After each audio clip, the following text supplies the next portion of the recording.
So I'm going to be talking about the quality of software engineering data. Not software quality, but the quality of the data that we produce when we build software. And how to use that data to have very objective evaluations of how software projects are really performing. And this is based on work that we've been doing at the SCI for about 2 years to evaluate some data that we have, specifically on the team software process, or TSP. And I think the reason this is so important is because managing software development is very challenging. When I was a software engineering development manager, I basically had very little to go on, just sort of intuition and so forth, because we don't really have much in terms of data or other mechanisms for us to know what the project state is.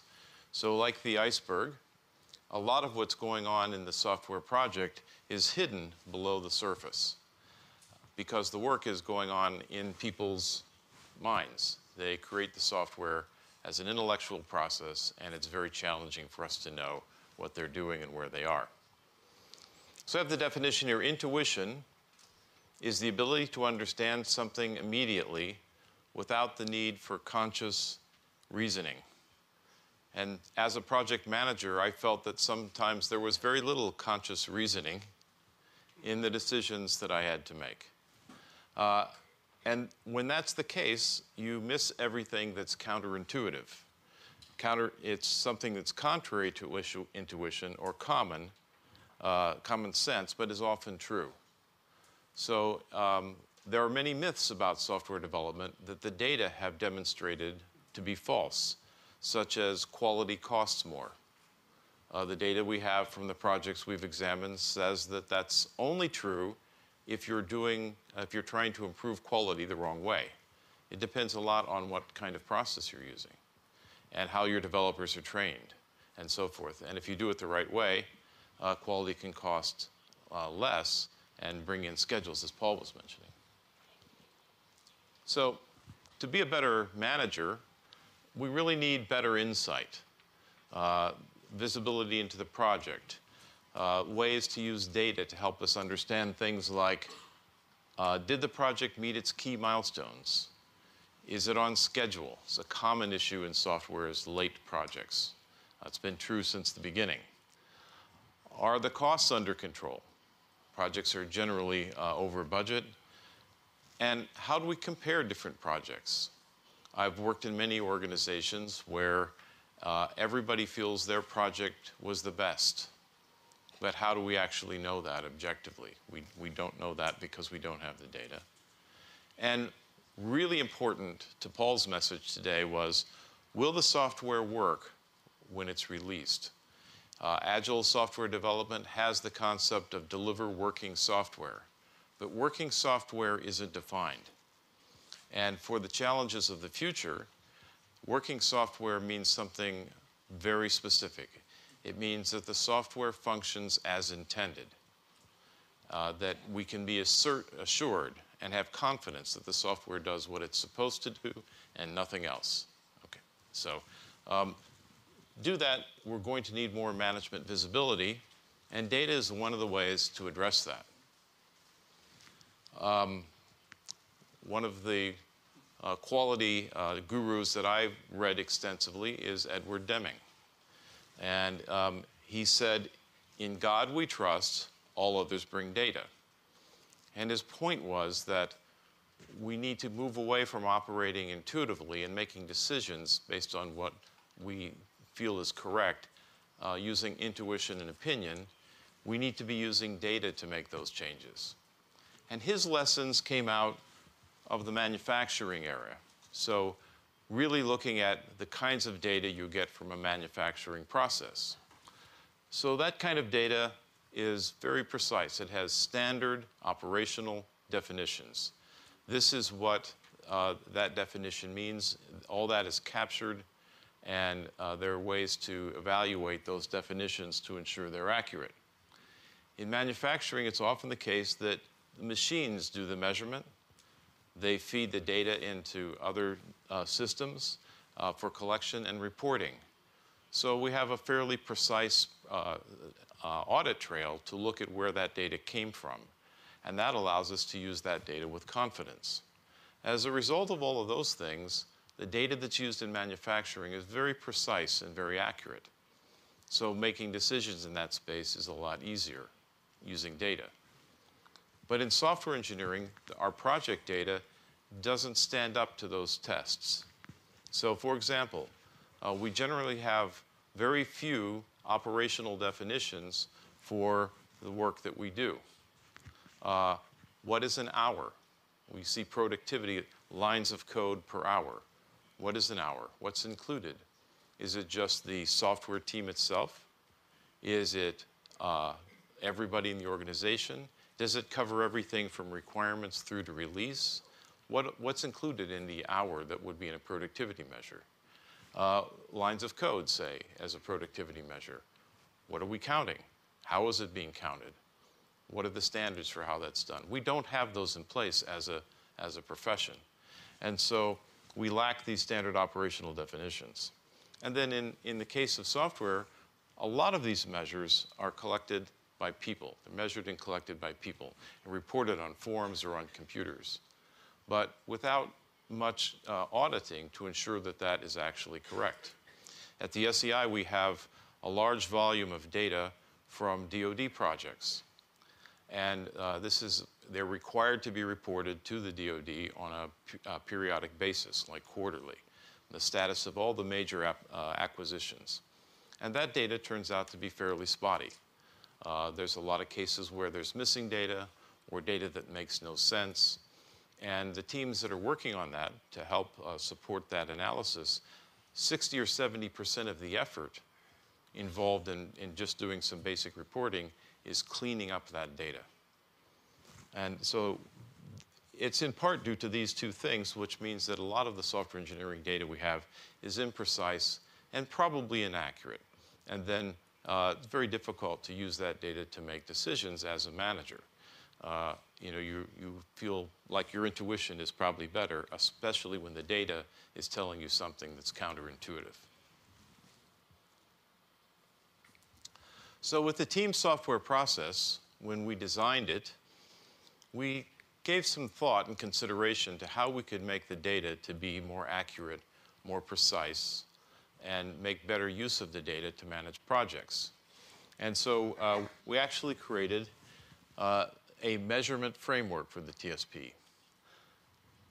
The measurement framework consists of 5 measures.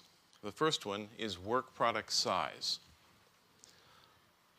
So work product size is a measure of the magnitude of that product. So for example, it could be lines of code, it could be function points, it might be user stories, it might be a number of things, but it's a way to get to the magnitude of the work that needs to be done.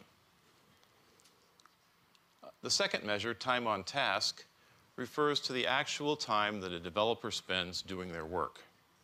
So if I'm a software developer and I have a task plan, a list of things that I need to do, when I'm working on those, I track the time that I've spent doing that particular task. So that means a lot of the other things that I would be doing during the week would not be counted. So I might be in management meetings or some kind of training. I might be involved helping with a customer problem from a prior system that I worked on. I might be on vacation. So a lot of those items would not be counted, only the time spent on task. The third measure is defects. In the TSP, a defect is anything in the code or the design or the test case or the documentation or any of the artifacts that are produced by the software team that might need to be changed in order to make the system operate correctly, be properly designed, easier to maintain, and so forth. So we're not talking about just the bugs that are reported by the users. We're talking about everything that would occur during the manufacturing of the software, from requirements all the way through to release. The fourth measure is resource availability. This is needed to calculate schedule, so how many people are on this team and how many task hours or time on task hours will they have available during the course of this project. And then finally, schedule. What these arrows show is that work product size is used to calculate the actual effort required to build the system. The effort is actually used to create a quality plan. So that includes how many defects will be injected and how many will be removed at different points in the process. Finally, resource availability and time on task combine to produce the project schedule. And so those are the 5 measures, and they're direct measures. They're taken by the team or the team member. So it's not data collected by a manager. It's collected by individuals doing the work. The estimates are made during planning. So as I walk through this, we're making estimates of product size, of the task hours involved, and so forth. And then as the developers are working, they're gathering that data, and they're putting that data into a database that they can use to manage their own work, and the team can use to manage the team's work. Now, the data are evaluated weekly. So every week, somebody's looking at this data, using it to manage the plan, for example, but also when tasks are completed, when a phase is completed, when a component is completed, when a cycle or a sprint, for example, is completed, and when the project is done. So this measurement framework is comprehensive. It has 5 different measures. They're all related in different ways. And that helps to provide some evaluation capability for doing the analysis that I'm going to be talking about in a minute. This context, this measurement context, helps us ensure that the data are accurate and precise, that they're consistent, self-consistent, and can be used to analyze the project's performance. Because all 5 of the direct measures have a link in the database or a reference back to the source. So what's the team or team member that recorded this data? What is the data about? So the time spent on task or a defect can be related to the project, to the product or component, to the particular size measure, because on a project that's using different kinds of source code, different programming languages, maybe using some auto code generation, there are different size measures that need to be accounted for. The process phase, and the task are all connected in the database using a relational scheme. And then finally, when. So every entry is automatically time-stamped. We know the cycle or sprint that it came from. We know the calendar date, time of day. And that interconnectedness gives us a measurement context to support evaluation. So we can check for internal consistency, like are the tasks ordered properly and on time, is the time on task rather overlapping?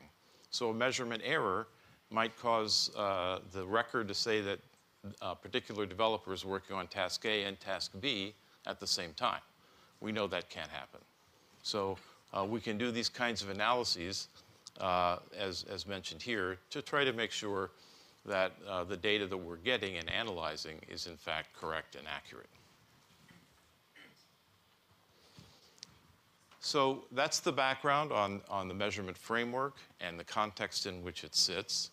And that's the basis for what I'm going to talk about in terms of performance evaluation. So we have put together a performance evaluation process that's focused on evaluating the actual performance of a given project or a number of projects in a given company or any other sort of dimension you might want to use for the analysis. And it starts with importing project data. So organizations that are using the TSP send us project data on a regular basis. And that data is imported following these process steps. First, we assess the submission. So the submission of data includes some forms that are completed, which allow us to do some background checking on the data itself, the team members, their contact info, the organization and project, and so on. And if the data appears to be valid, then it's stored and added to our catalog. Now, some of the data that we receive doesn't pass those criteria. So we're only looking at that for performance evaluation, that data that actually meets the needs of the access or the submission. Second step is a data quality check. And what we're doing here is looking to see, are these data consistent? So first there's a consistency analysis. And it's the kinds of things I've been describing where we're looking to make sure the data fit into this measurement context and are correct. Then there's statistical analysis, which is looking at the distributions of the data. What we've been able to determine from doing the analysis is that certain types of data, like product size or the entries for tracking time, follow specific distributions. And we can validate that and ensure that the data that's being checked here matches those distributions reasonably well. That helps us spot things like outliers that wouldn't make any sense and would throw the project evaluation off. And then finally, check for falsified values. When you're recording data, you can unintentionally make mistakes. You might intentionally make some mistakes because, say, you're under schedule pressure. And so all of this work has to be done by some date. Now, I'm told in Japan that no projects are ever under schedule pressure.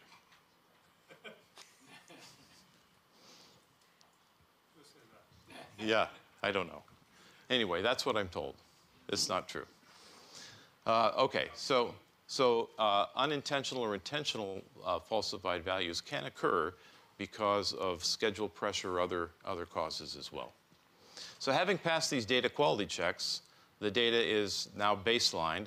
And from the baseline, we can produce 3 fact sheets, one on the project, one on the process that was used, and one on the products that were produced. And these fact sheets allow us to look at things like productivity, time to complete tasks, scheduled deliveries. Are they on time or ahead of schedule or behind schedule, and so on. We can look at process facts. How well does this process work? Does it produce good software? Is the software of high quality? Does the process support the team in trying to make on-time deliveries and so on? And then, having produced these fact checks, we can now help an organization by benchmarking their performance against other projects of similar types and across the entire group at looking at other organizations and how well they do. So what does our benchmark look like? Are we in the top 10%? Are we in the bottom 10%? Are we average? How do we compare to other teams in these dimensions that are using the team software process? And then, because we can certify, we know at least this data is accurate, and then the calculations are correct, we produce a certificate for the companies that submit this data, saying the SEI has looked at this. Here's the state of your projects. Here's where you fit into the collection that we have at the SEI on team software process. Okay? So.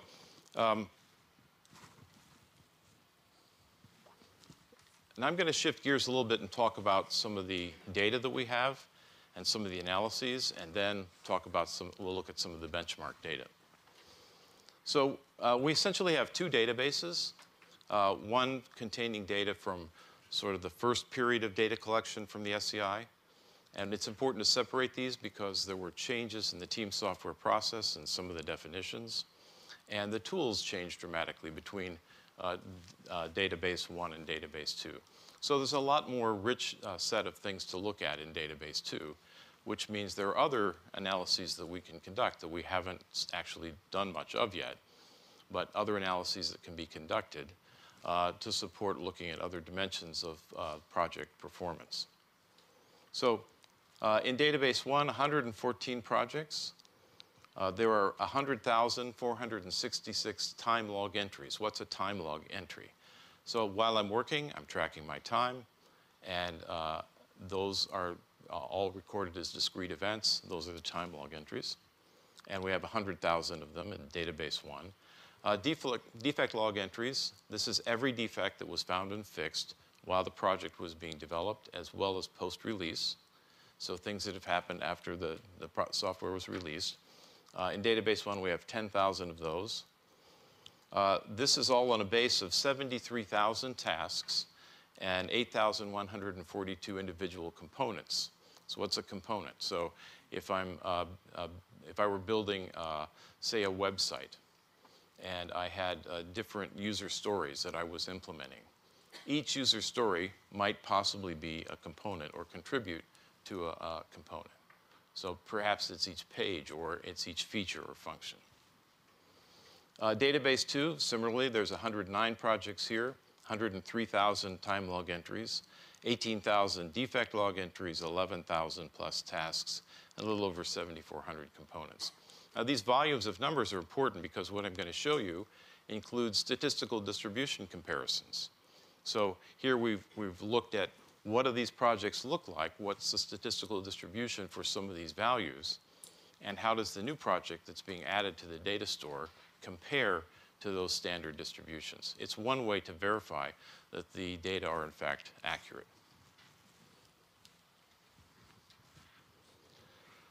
Okay, so here are some of the data quality tests. Checking for missing or incorrect values, so entries that are incomplete in some way.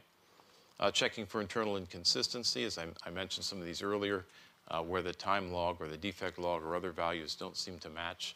There may be projects started here and ended here, but the time log entry is 2 months earlier than that, so not appropriate. And then the check for statistical anomalies and comparing the distributions to expected distributions. So here we're looking for trying to make sure that the distribution fits inside the expected value. For example, the size of components is generally a log normal distribution. And if we have component sizes that don't fit into that space reasonably well, then we know that there's something wrong with the size measures that were recorded for this project. We can go back to the individual development teams and try to make corrections there. This helps us identify outliers and also falsified, unintentional or intentional falsified values. Okay, so this is the first of one of those statistical analyses. I'd like to take a moment to sort of walk through this. This is an analysis of time log leading digits. So what does all that mean? So in the time log, people are recording the time that they actually spent working on some task. Ideally, they're doing that with a timer that's built into the tools that are used by TSP teams. That would mean that the start and stop times are somewhat random, creating a somewhat random actual time on task.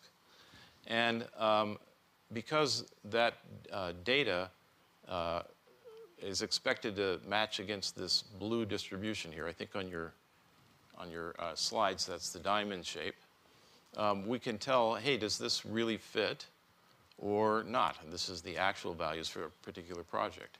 But what we're doing here is called a Benford analysis. So Benford analysis looks at the expected distribution of a set of digits from 1 to 9, and it's an accounting technique. Actually, it comes out of the auditing field. And you'll see here that the number 1 is expected to occur a little more than 30% of the time. So my logic would say, well, every digit should occur with the same frequency, but in fact, they do not. And that's what the Benford distribution tests against. And so because the data are important to answer questions like how many task hours this week, how many task hours to complete a module or component, this kind of analysis really helps us determine that. Now you'll notice that most of these numbers kind of fall right on this line. So it's a very good match for this particular project's data and what the expected distribution is. So we know, hey, this is very good data. But there is one little anomaly here, and that's the digit 6. Okay? The digit 6 occurs more frequently than it should. Now this is time tracking, so people are recording the number of minutes they spent doing some work. And what's unique about the digit 6 is 60 minutes, 1 hour.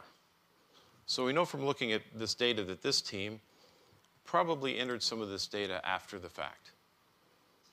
So it's not maybe falsified, but it's certainly not recorded in real time.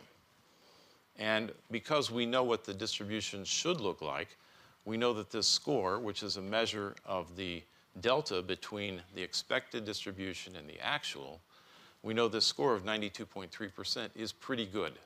Well, what does pretty good mean?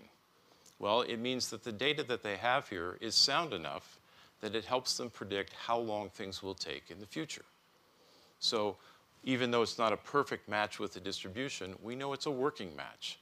That data that falls within about 85 to 90 some percent generally is still very predictive and can be used in the future for this team to estimate how long their work will take. So this is an example of time log analysis. And we've done the same for many teams, looking at time they spend fixing bugs and the size of the systems, or the measured size of the components that are in their projects. Now you notice here that this is a much lower value for defects than we saw for time, which was 92.3. So there's not as good a match between the expected and actual distributions. And again, you can see the anomaly. So the number 5 shows up frequently, more frequently than expected. And that's because somebody said, how long did it take to fix that bug? 5 minutes, right? So that data is somewhat, it's certainly not tracked in real time. But again, we can look at these distributions for other teams, and we can look at the team's ability to predict how long they will spend fixing defects. And if that prediction is good enough to work for improving quality, then we know it's still okay, because we have values here that show anything from about 65 to 85% still works pretty well. So this team is on the sort of the bottom edge of what the expected distribution would be, but it still works. Okay? So that's an example of how some of the data quality checks are done. And the last few minutes, I would like to show you some of the data. So from the data we have at the SEI, we've calculated some things that people are interested in. One of the questions we get all the time is, what's the typical size for a team? And from several hundred projects, we know that the team size is typically about 8.2. That's the average, and the median is 8. And that's for the data that we have. Now, we've compared that to Agile team sizes, and they're about the same. So another sort of way to validate that the data we have is accurate. One of the things that I don't have with me in this briefing is analysis of team productivity. Now, in the Agile community, there's a belief that teams smaller or larger than 8 are less productive, that there's this ideal team size. Our data shows that that's not true, at least for the TSP. Team sizes from about 3 to about 14 or 15 have exactly the same productivity. So again, one of those things that you can do a little bit better analysis of, and then begin to remove the intuition from our science around software engineering. Here we have the average weekly task hours. Remember, a task hour or time on task hour is a measure of the actual time that you spend working on the tasks in your project. Now, these team members are probably putting in 40, 50-hour weeks. They're working very hard. But the average time is 10 hours a week. Now, that's often very shocking that it would be that low. But 10 hours a week is what we're typically seeing, with a median value of 9. Okay? I'm sure there'll be questions about that. Here's a graph that shows the mean and median productivity. We're seeing a mean productivity of about 10 lines of code per hour in this case, which is very good, and a median of 7.1. This is a different kind of chart. This is showing the relationship between planned hours for the parts in the project that are completed, like a web page or a user story or a feature or function, and the actual hours for completing that particular part. And what's quite good here is that you can see that this correlation between completed parts, planned hours, and actual hours has an R-squared, or a statistical correlation, of 0.952. Most of the points come pretty close to falling on this line. So what that says is that for estimating how long, or for making estimates of the actual hours for a project, the estimates that the team are making for planned hours is very good. With this kind of data, I could rely on these estimates to be very predictive of what the actual hours would be. Why is that important? Well, that's one dimension of meeting your schedule. One of the other dimensions that we looked at, oops, this is not the, one of the other measures that we looked at, if I can get this to go backwards,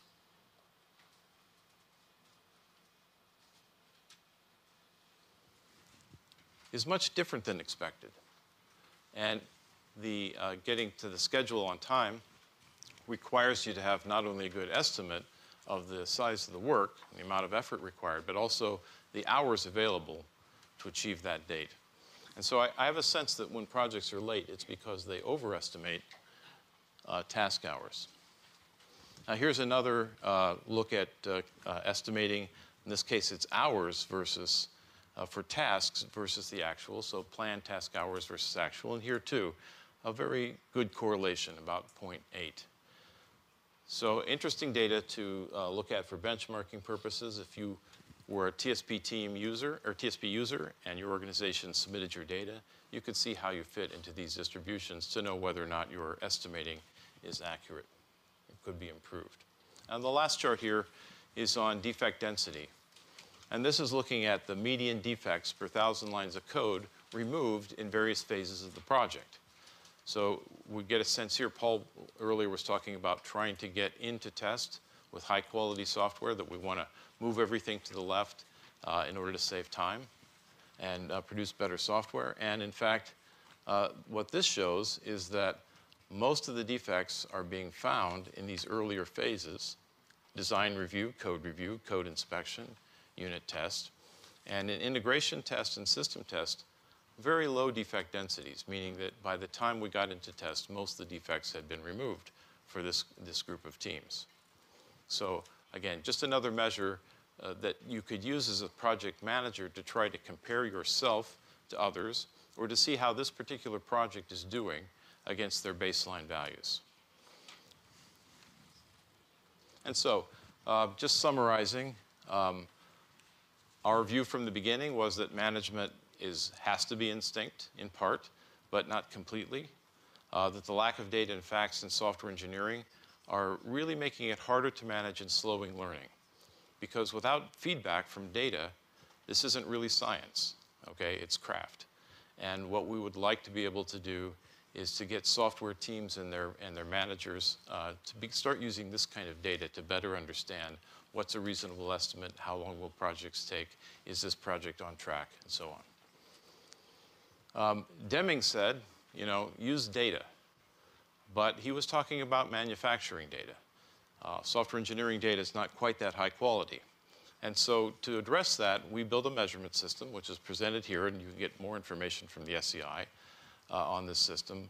But it can be evaluated to determine the accuracy of the project data. We can actually ensure that the data that's submitted is correct. It has checks and balances to do that, and then produces information that's very important for project management, information on estimating, on planning, on tracking. And that data can be used to improve project management overall. So that I thank you for taking the time to listen to me, and I guess we're going to open this up for questions. Yes. Yes. どうもありがとうございました。Oh, thank you.